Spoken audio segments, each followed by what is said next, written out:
स्वागत है दोस्तों आप सभी लोगों का एक बार पुनः मैं ओनली सक्सेस यू के इस प्लेटफॉर्म पर आप सभी लोगों का खूब ढेर सारा स्वागत करता हूं। मेरे दोस्त, कहा जाता है कि असंभव को संभव करने का एकमात्र रास्ता है कि आपको यह विश्वास हो जाए कि यह संभव है।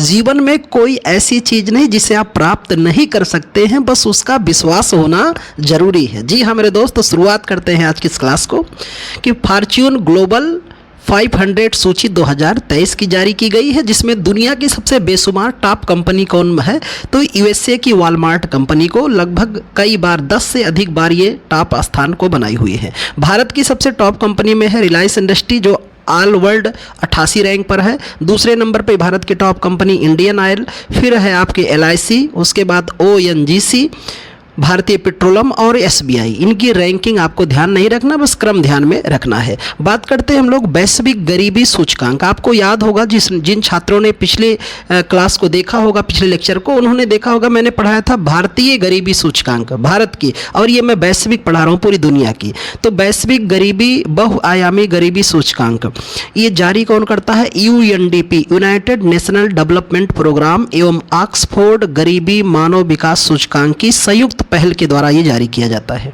इसमें मेरे दोस्त दुनिया के 110 विकासशील देशों के 6.1 बिलियन लोगों का आंकड़ा जारी किया गया है। इस रिपोर्ट में 15 वर्षों के अंतराल पर 25 देशों ने ग्लोबल वैश्विक MPI multi dimensional poverty index को आधा करने में सफलता प्राप्त किए हैं। इनमें कुछ देशों का नाम आपको केवल ध्यान में रखना है, क्योंकि 25 देश आप याद नहीं कर पाओगे ना, 25 रखना है ध्यान में। इसमें जैसे Bharat, China, Cambodia, Honduras, Vietnam, ये 15 वर्षों में 25 देशों ने अपने यहाँ गरीबी आधा करने में सफल रहे। भारत की बात करें तो 15 वर्षों में 415 बिलियन लोगों को बहुआयामी गरीबी से बाहर निकाला किस देश ने? भारत ने।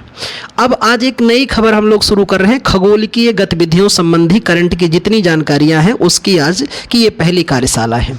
चर्चा में रहा ओडीएस चर्चा में रहा ओडीएस क्या है, इस पर पूरी बात करते हैं हम लोग।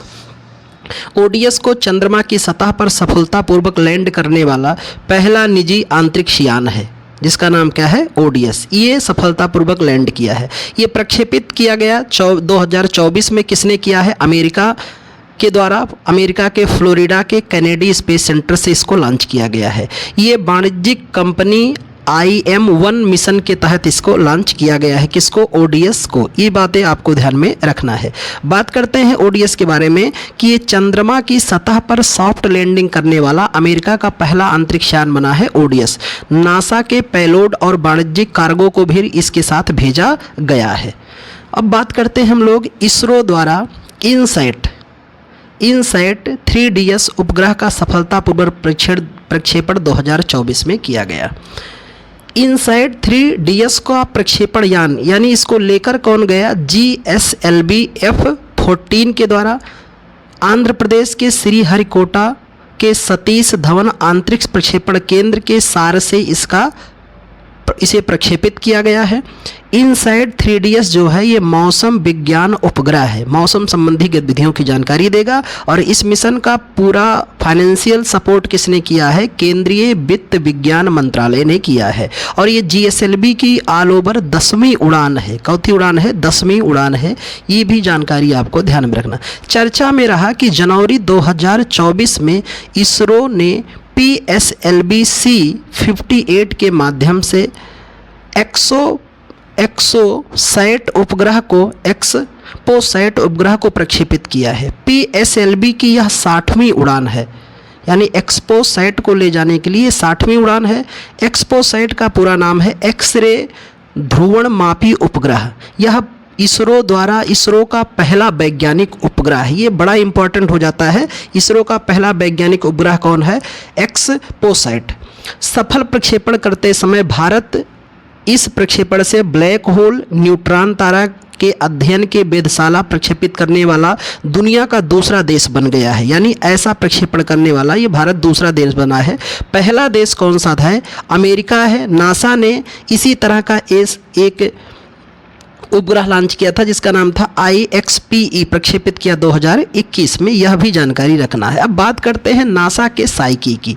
नासा ने हाल में ही साइकी अंतरिक्ष लॉन्च किया 2023 में और इसे प्रक्षेपित किया है स्पेस एक्स फाल्कन रॉकेट के द्वारा, जो फ्लोरिडा के कैनेडी स्पेस सेंटर से प्रक्षेपित किया गया है। आप जानते हैं कि जैसे भारत की अंतरिक्ष एजेंसी का नाम इसरो है, ऐसे अमेरिका की और दुनिया की सबसे टॉप अंतरिक्ष एजेंसी का नाम क्या है? नासा। नासा का जो ये पहला मिशन है जो धातुओं से युक्त क्षुब्ध ग्रहों का अध्ययन करेगा, ये नासा का ऐसा पहला मिशन है और ये पहला आंतरिक मिशन भी है और इसके पहुंचने का टाइम बताया गया 2029 तक। साइकी अंतरिक्ष मिशन। साइकी एक क्षुद्रग्रह है जो मंगल और बृहस्पति के मध्य में पाया जाता है।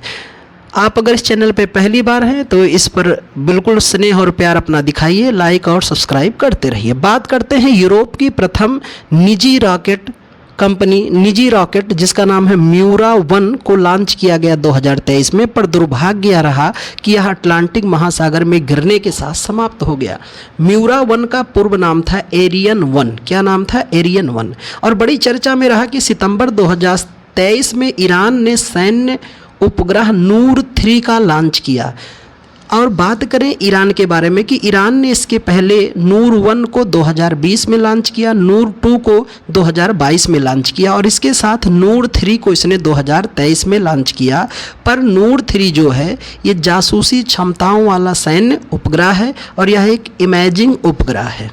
इन चर्चाओं के साथ भारत का पहला, खूब चर्चा में रहा कि सर भारत का पहला सूर्य मिशन कौन है? उसका नाम है आदित्य L1।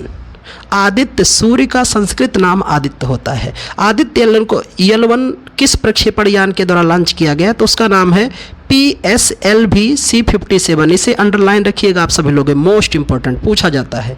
और ये आंध्र प्रदेश के श्रीहरिकोटा स्थित सतीश धवन अंतरिक्ष केंद्र से प्रक्षेपित किया गया। संस्कृत में इसे आदित्य कहते हैं, हिंदी में अर्थ इसका सूर्य है। L1 का नाम है लैंग्रेज बिंदु 1। ये बीएड एग्जाम में पूछा गया हाल में ही। आदित्य L1 भारत का पहला सौर मिशन है। आदित्य L1 के साथ 7 वैज्ञानिक पेलोड को भी भेजा गया है। लैंग्रेज बिंदु का नामकरण किसने किया है? इटालियन फ्रेंच के गणितज्ञ जिसका नाम है जोसेफ लुई लैंग्रेज। इन्हीं ने इसका नाम लैंग्रेज L1 रखा है।